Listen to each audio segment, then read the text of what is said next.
What's up, y'all? Welcome to another episode of the Brick Brothers Podcast. Look, we got a brand new champion in the welterweight division. Y'all already know, man, that's my weight class. Y'all got to remember the name now. I was definitely the first one to call that out. You know, y'all ain't want to listen to me. Y'all ain't want to hear me, especially my guy right here. Oh, y'all know we going to talk about it, man. But it's a lot that went on at UFC 304. So, man, come on, let's get into it. All right, man, what we going to talk about, man? What's the first thing on the mind, New welterweight king. Yeah. Belal Muhammad upsets Leon Edwards in a not the most exciting fight, but a big fight for your division. What are your thoughts? Look, my thoughts, for real, yet again, man, when I said Leon is a very talented, gifted individual, man, I mean that. I think he's one of the most skilled fighters in the welterweight division, obviously. What did you see him do, right before the fight? You know what I mean? My man was going for a jog. Kicked the ball, man. Kicked it so far, man. Hit a half-court shot, across it. I didn't think it was real. I thought it was edited, but, you know what I mean? Just looking at the video, like, he has that athletic ability to do things like that, And, at the end of the day, I feel like Belal, he's the type of fighter, man. He doesn't have much ability when it comes to his speed, power, or just talent overall, but the boy work hard, man. You know what I'm saying? Every day he in the gym, he putting in that work, he putting in hours, no matter if it's at his gym, at the UFC gym, or he had an Orange Theory, dog. He putting in work, you know what I'm saying? So my dude, so I'm happy for Belal, man. I'm glad he did his thing, you know what I'm saying? But, this definitely shakes things up in the welterweight division. What you laughing about, man? Nothing. Hey, I just say this. I had that list for the most confusing styles, and I'm more confused than ever. On how Belal did it. Look, but he said how he was going to do it, and he did it in that fashion. It's not the how, it's that it actually happened like that, right? For him to go out and say exactly what he was going to do and then pull it off, and Leon didn't do none of the stuff that we know him to do, that's just crazy to me. Like, Colby Covington couldn't take him down, not at will at least. Kamaru Usman in their third fight had a hard time taking him down, struggled to take him down. Belal got 9 takedowns. Do you think that Belal is a better MMA wrestler than Colby Covington? No, debatable. You think he's a better MMA wrestler than Kamaru Usman? No, debatable though. You said Kamaru ain't got no knees. Kobe be shooting with his head down. So my point being is just from that, for the fight to go in that way, but Leon to get 2 takedowns and it to be a grappling match, I'm shocked. I'm confused. With that being said, though, right? It was more of a grappling fight. In the striking, do you think Leon had any kind of real success though? No, not at all. Because it was the distance and range that the fight took place in. If you would have told me that they're gonna have a 20-minute grappling match with some boxing, then I'd say, yeah, Belal's gonna win. He's gonna be the world champion. But for Leon, I've never even saw him lose a fight live, right? When he lost to Kamaru Usman, I don't even remember when that was. Do you remember watching that fight live? Not at all. So he's always found a way to figure it out. Virtually undefeated in my eyes, like in the UFC. Like that loss is so distant, so far away. And for him to struggle with somebody who doesn't have the capabilities, we know Belal comes with the best game plan. We know that I call him Batman, right? Why you call him Batman? No superpowers whatsoever, not the most gifted, but what he lacks in ability, he brings in with strategic, logic, and game plan, right? He has the most sound. Like I said, probably the smartest fighter on the roster as far as MMA IQ. But with that being said, that doesn't usually get the job done to get the belt, right? Right. So kudos for him for having a great strategy, for having a great game plan. But I just believe in fights, sometimes we look at it and say we did the best thing that we could do. We followed our game plan strategy, didn't work, and we could live with ourselves. But the ones that keep us fighters up at night is when you played yourself. You didn't do what you did. Oh, yeah. Leon definitely tossing and turning that night. Look, because he the one that kept Belal from getting the opportunity, because he could have easily gave Belal the opportunity a long time ago, man, and got him up out the way. He said it's an easy fight. Yeah, you see, he did say it was an easy fight, man, and turned around being the hardest fight of his goddamn career, man. But for me, I just feel like, yet again, it's not just Leon or Belal, it doesn't matter. I just want an active champion. I just want somebody that if they got the belt, they are willing to fight. And to me, Leon was unable to show that he was an active fighter within the division when it comes to, holding that belt, because he felt some type of way. He was like, when I was at the bottom, guys didn't want to fight me. So now that I got the belt, I'm trying to duck and dodge other guys. Well, you got now. the same guy in Belal Muhammad. You think so? You think Belal? Because Belal said he's trying to run it back. He don't care. He said, next guy, come on up. All right, well, maybe somebody else, but he don't want to fight Leon again, for sure. No. He said he giving Leon 3 years. 3-year punishment. Yeah. And then he said he want to fight Duplessis. He didn't even say he want to fight a welterweight. Shavkat. He brought up Shavkat. He brought up Shavkat. Yeah, okay. he did bring up Shavkat. But yeah, no. At the end of the day, the UFC ain't gonna let just guys just hop up from different weight classes. But as long as Belal stay active, man, remember the name, bro. Hey, bro, you know what I'm saying? That's all that we ask for. That's it. Give other people their opportunities and they shot. So what do you think is next for both guys? Leon, Leon got to, start back over. Probably a JDM fight when JDM heal up. I can see that being a possible fight. But for Belal, there's not many options for real, bro, because he kind of, beat a lot of guys, coming up the rankings, bro. Obviously, we know that he beat, Wonder Boy. He beat a Sean Brady. He beat Gilbert Burns, guys that are kind of closer to, if they wanted to fight for a title. But I don't see Kobe or Usman getting the respect to fighting for the title. Usman did his thing for a long time, being a welterweight champion. But at the end of the day, I just don't see him coming off these losses, bro. Why you get a automatic title shot, or Kobe Covington, man, coming off of losses, bro, haven't won since Barack was president type shit, nigga. No, which is true, but I think which we'll see what it plays out with. But Kamaru, I think, is number one contender, and he's only lost to the champion.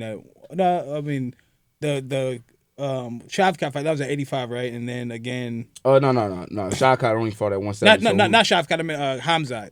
That was at 85, and then against Leon twice. Yeah, Leon. So, still losses though, still L's though. Yeah, I can see him getting an opportunity. Yeah, but I know you don't want that to happen. Nah. So I mean, the only people I can see is Shavkat, Ian Gary, and your boy, myself. Yeah. I think I need one more, another good one. Yet again, I got a good name that definitely I can't wait to expose and tell the world. But yet again, that name is going to put me in a position, man, where I can fight for a title. So those 3 names I feel like are the names that the UFC is going to be looking at. So Ian Gary, Shavkat, and myself. Yep. So yeah, we're gonna run them numbers up, man. Thank you, Belal, nigga. Remember the name, dog. Check that, dog. We did this shit, nigga. In the co-main event, we had Tom Aspinall versus Curtis Blaydes. Woo! Kind of how I expected it to go, to be quite honest. Man, nah, I ain't gonna lie to you, bro. I was rooting for Curtis, man. I was rooting for Curtis Blaydes. I didn't say I was rooting against the guy. I just said how I expected it. And I got you though, man. But I was really thinking in this fight that Curtis was really gonna show out, because Curtis Blaydes always have difficulties with anybody with real good power, Derek Lewis, man, Francis Ngannou, you know what I'm saying? What's another big hitter he didn't got knocked out by? It was that the Russian dude, Oh, Sergey Pavlovich. Yeah. And even though Sergey lost to Tom Aspinall, man, I feel like he just got clipped. He just got caught. Obviously it's the heavyweight division. But I still don't see Tom Aspinall as just a one-hitter quitter type dude. You know what I mean? I feel like he's a great combination fighter. He got good movement for a heavyweight. He's a good athletic guy. So I was hoping in this fight, Curtis Blaydes was gonna come out, and be that wrestler, man. Put Tom Aspinall on his back, man, tie him out and, get him up out of there. See, it's kind of funny that you said that because it's true. I don't feel like he has that one punch knockout power that a Derek Lewis has. But if you look at all of his fights in the UFC, they're all by finish. He stops guys, and it's usually early. So I just thought that with his speed and his power, and my guy Curtis Blaydes getting clipped all the time and having trouble with that type of power, I just figured it'd be a bad matchup. He just doesn't seem to do well against guys with a lot of power. And then Tom is just so fast too. Yeah. But I ain't gonna lie though, that stoppage was kind of questionable though. When I look back at it, bro, it's kind of questionable, man. Cause Curtis was still there. No, I'm still trying to work to get up. But I feel you. But do you feel like it was gonna change in the next 5 seconds? Nah, he was gonna get knocked out. He's just gonna get knocked out. That stuttering problem was gonna get worse. I ain't gonna. I'm like, God, damn, nigga. So it wasn't gonna be no different. In my opinion, like bro's 260, he beating the living daylights out of you. It's probably gonna be over. That's you saved time on your career, in your life to be good. You know what I'm saying? Because at the end of the day, man, I didn't see the worst knockouts, and Curtis Blaydes was at the end of the worst of it. Several. Right? So at the end of the day, yet again, we got to stay protected as much as we want to fight. Even myself, bro, I'm willing to die out there, but. Please let the referee be doing his job. You know what I'm saying? Hey, you dipping your hand in gasoline after this? Yeah, he was lying about that. yeah. Tom Aspinall was definitely trolling on that one. Yeah, Petro. Yeah. For sure. But I've been doing the rice bucket method though. it's an old traditional thing like the monks used to do, man. They'd take a bucket of rice, you know what I mean, the shit that they didn't want to eat. And they just dig their hands in there just constant. So I do that for 30 minutes straight, man. And that's how I got my forearms going, you know what I'm saying? Got my wrist. Because now with these new gloves, bro, it's easy to probably break your hand. Who was the last dude that broke his hand? Silva? I think Arnold Allen said he broke his hand last night. I believe it, bro. They got them little bitty ass. He was like, we might as well be bare knuckle boxing in that bitch. Shit. 2-ounce gloves. Nigga don't make no sense. So with that being said, though, I like the rice bucket challenge. That's cool. You can start that. Put it on your Instagram. With that being said, for Tom Aspinall, he called out Jon Jones. I personally feel at this point in time, Tom Aspinall has got to be seen as the best heavyweight in the world right now. I don't see what else that he would have to do. Aside from having one fight that stopped due to him having an injury, he's finished everybody. No decisions and beating good quality opponents. What do you see from a breakdown standpoint from Tom Aspinall, Jon Jones, and do you think the fight will actually happen? I'm going to keep it a buck, bro. I think Tom Aspinall is a very talented fighter. Realistically, I don't see Tom Aspinall beating Jon Jones. I don't see Tom Aspinall doing it. Do I think the fight is going to happen? I don't think so either because, yet again, it's a business for the UFC. They want that Stipe and Jon Jones fight so bad. And I believe, bro, they going to wait another 2-3 years just to make it happen if that's the case. So my man going to keep defending the interim title. Probably going to do it against Alex Pereira. Don't know. You know what I'm saying? But I don't know, man. I do feel like Tom Aspinall definitely is very talented, very gifted. And, yes, like you said, bro, right now, currently, is the best heavyweight fighter, you know what I'm saying, within the UFC, obviously being this champion. But I don't know, man. I don't see my man beating Jon Jones. How does he do it? You know what I'm saying? If he do. Man, look. I don't see him striking with him, you know, with the long length of Jon Jones. And I don't see him taking Jon Jones down. And I feel like Jon Jones will be able to take down Aspinall, bro, and make a field day like Curtis Blaydes should have done. I don't know if it happens, man. That's what I'm going to say. I think Curtis Blaydes, which we didn't get to see the wrestling playoffs, so we have no clue. Nah, exactly. But in my opinion, as far as heavyweights go, Curtis Blaydes, his wrestling is as good as it gets, right? I think that if Jon Jones and Tom Aspinall were to fight, it's just an intriguing matchup because if you're telling me that if Dominic Reyes and Thiago Santos and Anthony Smith can put hands on Jon Jones and make it competitive, that Tom Aspinall can't. I just can't. Cyril Gane couldn't put hands on the neck. Yeah, but Cyril Gane has no wrestling whatsoever. Francis out-wrestled Cyril Gane. Tom Aspinall at least has decent wrestling. He's competent there. Cyril Gane has virtually zero wrestling. Like, no, it's just the truth. Yeah. You got he been on. When's the last time Cyril Gane fought? That nigga been in the wrestling room ever since. That shit crazy. You saw my guy Francis look like a D1 wrestler against him using jiu-jitsu, reversed his ass, boy. Like, come on. Yeah, you right. So my point being is, I'm not saying that Jon Jones undefeated. Let's just call it what it is. Undefeated for a reason. But I just think that he moved up to heavyweight for different reasons than everyone else. I feel like the 205ers were starting to catch him and make fights more competitive. You had a zero in game because, okay, you have guys who are clearly not as great as the guys that you were beating before. So you're fighting guys like Thiago Santos, who right now he's not even in the UFC. You got Dominic Reyes, who went on a big fight losing streak. You're not fighting the guys like the Rumbles, the Daniel Cormiers, the Gustafsons, the Cornerstones, who are really going to help your legacy. Like, look at the 205-pound belt. Like you have right now, you have Alex Pereira, you know, who's beating all these guys, and he was fighting a middleweight for the most part. So instead of taking the risk of potentially losing to somebody who's not worth your time, if you go up and lose, it ain't gonna look so bad. No, yeah, I lost at heavyweight. These guys are big. They have power.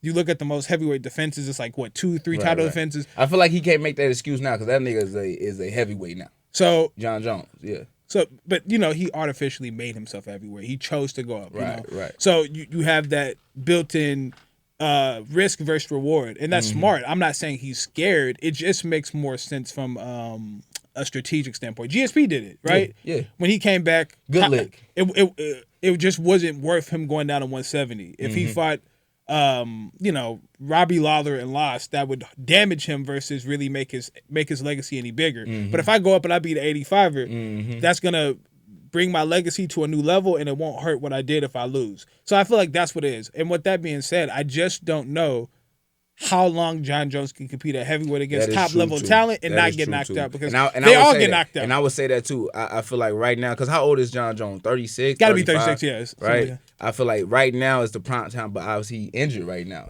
But as he gets older, Tom Aspinall is only going to get better, right? And that's the only way I can, give, the side to Tom Aspinall. But, when I say, just right now, I'm just thinking still of the 3 years ago. Damn, it's been 2 years now, right? Since the Cyril Gane fight. So it's been a while. So with that being said, it's just I'm still living in the past, I guess, And right now, Tom Aspinall, he's still very active. He didn't had, plenty of fights, being at heavyweight and being a champion right now is just the more active Tom is, the better for him. Because yet again, it's gonna make people switch over, because as long as Jon Jones is inactive and not fighting as much as we want to see him fight, it's gonna be more bad on him, because Tom Aspinall is the one that's actually out there doing what he needs to do and winning these fights and making that claim as to being the one of the greatest heavyweights of all time, period. But what you think about that 12-6, dog?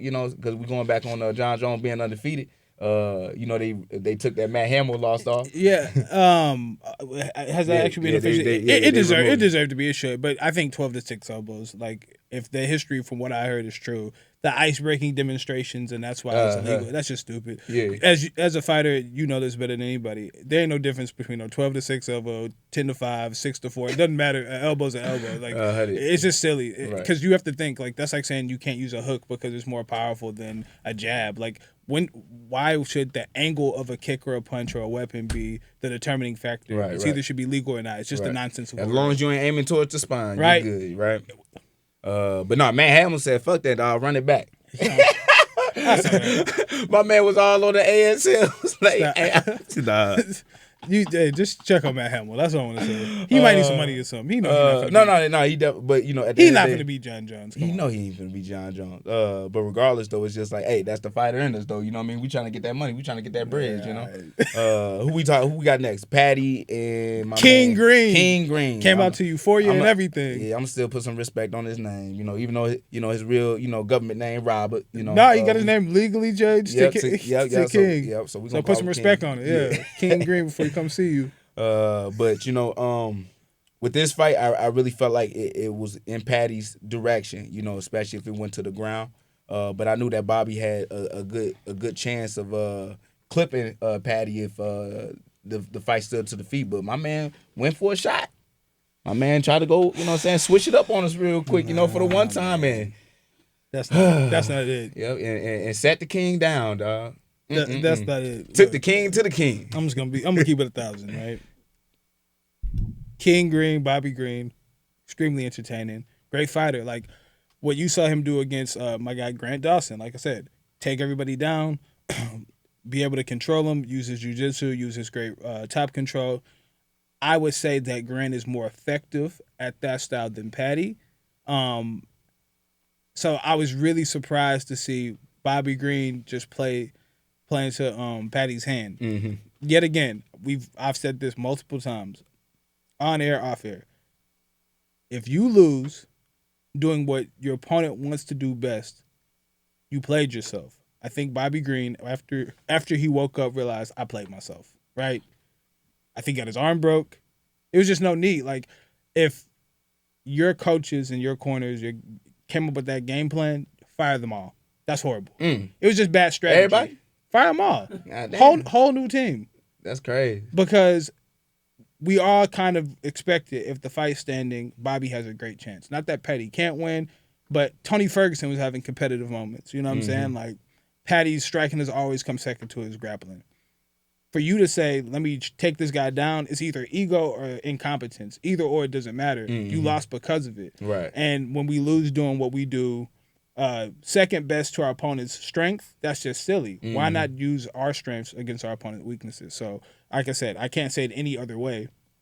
Always comes to fight, tough dude, didn't even tap, super game, but that was just foolish. Yeah. Why waste the opportunity? And then to have all that vitriol, all that hate, all that anger, all that build up, man, and then to put yourself, it's just what it is. I've been on the other side. Of course, it's always easier to talk about, right? I'm not the person that's fighting, but that's what you're paid to do.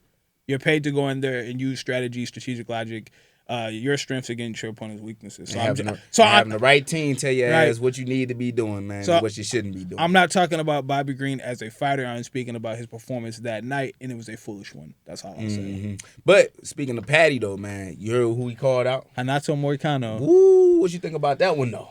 I don't know, man. I just don't see why Paddy would go in that direction. You do have to step up. That's the money, though. Money Moicano, dog. You gotta get it. He'll sell the fight for sure. Say a whole bunch of cuss words. I tell you what, motherfucker. But as far as a good call out, it's a great call out it'll be a big fight. I can see them doing, a co-main event on like a fight night or something, or even being a filler on a pay-per-view, like a good card. But as far as like matchup, I think Paddy could find better matchups. I think the thing that Paddy does best, Moicano's a little better at. I would say Renato Moicano's jiu-jitsu is just a little stronger, and then the striking is like 50-50, maybe 60-40. I give Renato Moicano. And then you look at the strength of schedule, Moicano's fought a lot of really talented guys, where Paddy's been fighting, guys on the come up. Right. Climbing up that ladder, how you supposed to. So we'll find out. I'm sure Paddy Pimblett will be ranked for sure, and you got to start fighting good guys. Right. But I would probably pick a striker to go against and try to use my wrestling and jiu-jitsu and get a takedown. But as far as that, I'm interested. We'll see. And what's his ranking now, Moicano? Is he ranked like 12? I'll look it up. I have no clue. Because he got that good lick off of Jalen Turner from 300. Who played himself too. Shout out Jalen Turner, super talented. But no, I like that fight, and especially where it comes to both fighters want to fight each other anyway, Moicano also has called out Paddy before, and now that Paddy has accepted, man, those are the type of fights I want to see, because at the end of the day, these are the things that be engaging. Just both fighters just got to bring the fight, man, when it comes there. But the promotion behind it, man, and the views that they're going to be able to get and be able to sell, man, it's going to be crazy. I'm already knowing. Number 10? E10, that ain't bad. Yeah, that's a good call-out. Way to get yourself up in the rankings, good. But I think it's a tough matchup for him. Not that he can't win. It's just wouldn't be ideal, but 155 is just murderer's row. Yeah, it is. I mean, shit, no matter who you're trying to call out, there's not a lot of easy guys to pick in the top 10, top 15. Like, you got who in the top 5 since you're looking at it right now? Just 5. Just give me 5. Let me go back to. You good? I mean, so you got Charles Oliveira still up there, right? I'm sure Michael Chandler's probably pretty. Go ahead. So Mokaev, obviously champ. Sarukian, Oliveira, Gaethje, Poirier, Gamrot, Chandler, Dariush. Okay. Yeah, no easy. And then what the hell? Fiziev, Rafael. Fiziev, yeah. Yeah, Fiziev, Holloway, and then Moicano. No easy fights. And then Hooker, and then he's actually fighting. He's about to fight Saint Denis, right? Benoit Saint Denis. Yeah, who's 12. So yeah, he probably picked the easiest fight in the division. Which what I'm saying is none of those. Poirier, super tough fight. Yep. Gaethje, that whole super fight. tough fight. Yeah. Sarukian, tough fight. What's my guy's name? Charles Oliveira. What's the wrestler? The wrestler, Michael Chandler. No, not him. Damn, gray hair, always talking about Jesus. Always. But Neil Dariush. Yeah, Dariush. Always talking about Jesus. You know the pussy good when they make a nigga change guys, boy. Anyway. Tough fight. All I'm saying is there's no easy fights. He probably picked the most competitive fight in the top 15. Okay, legitimately now that I look at it. So, yeah. Because when you said Dan Hooker, I said, boy, that's a good one right there. Because I ain't know Dan Hooker was ranked. Yeah, I ain't know. Dan Hooker might be a better fight for him, but that's what I was saying. Like, that's what I would have I would have went with that. I ain't gonna lie. Doesn't Hooker have a fight coming up? You said him and BSD. I didn't know that, but I ain't heard nothing about that one. Oh yeah, they announced it. But see, that's the thing though. Like that's why I say when it's two fighters that want to fight each other, that's how you know about it. That's how you gonna hear about it. But Dan Hooker or BTS, whatever his name is. BTS. Whatever the fucking name is, whatever acronym it is, motherfucker. They ain't talking about that shit, bro. You know. And he coming off a loss from who again? Poirier. Poirier, yeah, he got his ass whooped, bro. And I ain't gonna lie to you, Dan. They got to stop fighting with staff, man. I don't know why they keep letting motherfuckers fighting there with staff. Knowing they ass got that shit, man. That shit is contagious, dog. So you guys heard Dana White's post fight press conference? Yeah. Well, hold on. We'll hold off on that for 1 second. We still got 2 more, don't we? No, because the next fight plays into that. So we'll all right, yeah, okay. So let's finish this up real quick. Muhammad Mokaev versus Manil Kopp, which interesting fight. Just the build up, everything. You know, like I've never seen a fight where the security had to be in the cage during the announcement. Like when Bruce Buffer's doing his thing, you know. They didn't want to get out the cage. I've never seen that before. It's extremely odd. I didn't see the presser till after. Right. So I didn't know. And they wasn't even on the main card. They was on the prelim. And you talk about security decked up in there. Yeah. So this will play into that, but they didn't even get out of the cage. Like the ref had to ask them to get out the cage so they could start the fight. And then when the fight actually takes place. Not much of a fight. I mean, well, come on, bro. Manel broke his toe, dog. You know what I'm saying? He broke his big toe, nigga. Look, you know? I just hate personally. Manel said, I'm going to put what's left of my foot in your ass, nigga, when I see you next time. I hate when 2 dudes can't wait to fight. When I see you, it's like that. It's on site. You have every opportunity to finally fight. You're in the cage. You locked in there for 15 minutes, and we don't see a fight. Yeah. And then afterwards, it's hugging and kissing. And that is the wild part. We best friends. Nah, that is the wild part, dog. Praying together and especially if it's like that, because it was supposed to be like that. You know, Manel seen his ass at the PI, and he got busy with him. As soon as he seen him at the front desk, they wop. They see each other in the locker room. Wop. They see each other the way in. They getting at it. So it's just leading all the way up into the fight. Like you said, they don't really, expose that same type of energy. Right, and they right there just looking at each other. You know what I mean? My man Mokaev down there turned into the booty warrior trying to make love to my man. You saw him trying to pull his drawers down and everything, bro. He had his whole ass cheek out. It's crazy, he right? did, which is nuts too. He didn't. Oh, nuts! Yeah, nuts was so too. That shit crazy, boy. He didn't use grabbing the shorts to get the takedown. I've never seen nobody try to hold the shorts for the top position. That's crazy. Like, yeah, my man, like, hold up, bro. Like, chill. So yeah, with that being said, it's just like, not the same energy being exposed there. And then that's the thing, like Mokaev even got, word like, hey, bro, if your ass don't be fighting like you should, bro, your ass might not get re-signed back to this. Nah, he up out of here. Oh yeah, he gone. Yeah, he where my man Empa at. Yeah, he got a chance to make a good little $1 million. So with all that said, because this goes into the presser, Dana said, like, nah, we not re-signing him. No, yeah. Have you ever seen somebody with that much talent, undefeated, fighting high-ranked guys get cut? Nah, I ain't never seen or heard of that before, bro. I was confused on what happened. Like, I really thought, like, my man then shot Manel, like, or something really had to happen where they had to cut him, but they was, like, everything leading up to that point, and then plus his fighting style, right? Because as long as he has that fun fighting style, they don't give a fuck what you do, Conor McGregor. Right. You know what I mean? You can throw dollies at the bus, you know what I'm saying? Like glass shards going in people's eyes, all type of shit, you know what I mean? But at the end of the day, it's like if you have that fighting style that people are willing to watch and people willing to pay for, they willing to deal with some bullshit. But didn't he sucker punch? Didn't he sucker punch? Yeah, he did. No, he sucker punched Manel Cape. So he was acting like he wanted to take a picture with him, right? So he was like, there ain't no way I can get close to him without security always popping up. So he was like, hey, let's squash the beef. Hey, let's take a picture real quick. So security seeing this shit, they like, all right, cool. They finna squash. So they took the picture. And as soon as they got done, boom, he sucker punched right in the back of the head, and then security had to break it all up. So just dealing with, stressful stuff that ain't nobody, ain't got time for. And then fast forward yet again, how do we go from that to hugging and kissing? Again, yeah. I don't understand. Anybody try to pull down my drawers, nigga, I ain't nah, bro. You boy. I don't see how it gets squashed, but moving on from that one because it wasn't the main card, but I thought it was so crazy that we have to talk about it. Dana White said a lot at the presser. Drew, what were you saying earlier? So he basically said that he could go to the PFL, and that's his last fight on his contract. Yeah. I'm not surprised. Yet again, bro, they don't want to deal with those stresses, man. But besides that being said, bro, what really clicked on me, what Dana said, dog, he ain't trying to do the bonuses no more. Right.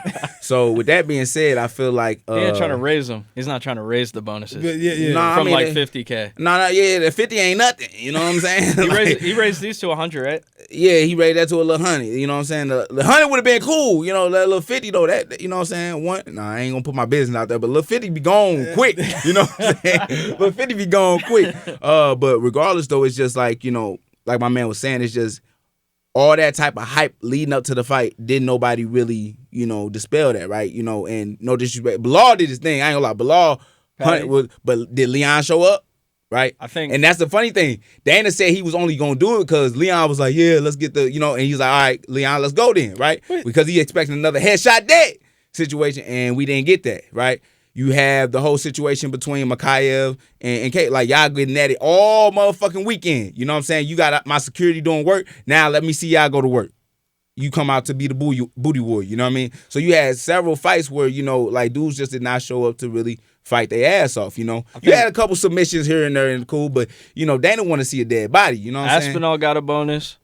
Aspinall, yeah, right. And then Paddy got a bonus. Right, There's one more, but. But regardless, though, he said, yeah, he ain't raising back up to 100,000. Nah, we need that little 300 back, because that's how I fight, man. Anytime I fight, bro, I'm going for the extra bonus, So I tell people all the time, I'm not fighting for 2 checks, nigga. I'm fighting for 3 or 4, Because at the end of the day, I really feel like, the fighting style that I have, people gonna want to watch and people want to be a part of. So, Dana, bro, no, don't be, because them niggas didn't come out to fight, bro. Don't be changing your mind, man, because the next card I'm on, bro, I'm definitely asking for a little 300. They ruined it. I'm definitely asking for a little 300. They ruined it. I mean, the main card was cool. It just wasn't as exciting as we thought. Like I said, I knew Belal, that was going to be his game plan strategy. I thought Leon would do a better job of making it more interesting, more of in his style, his fight. And then, obviously the Aspinall fight was very entertaining, and Bobby Green shot, ended up getting his arm broke and getting submitted, which was crazy. But not the barn burner that we expected from most of the fights. But what other 2 we missing out on now? But then we got to get a little guest in here. We got a special guest coming in.